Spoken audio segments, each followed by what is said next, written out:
Yan, good evening, good evening. Magluluto tayo ngayon ng steak. Grab natin ng asin.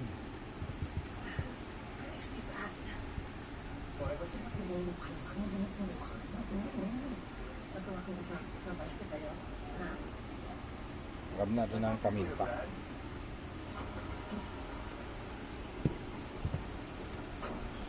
Okay, baliktad na natin.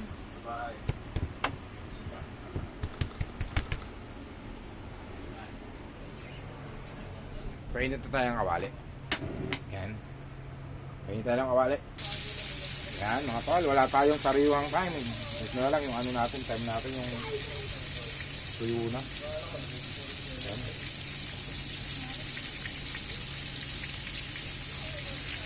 Pang aroma. Okay. Yan, okay na po ang ating dinner. Yan.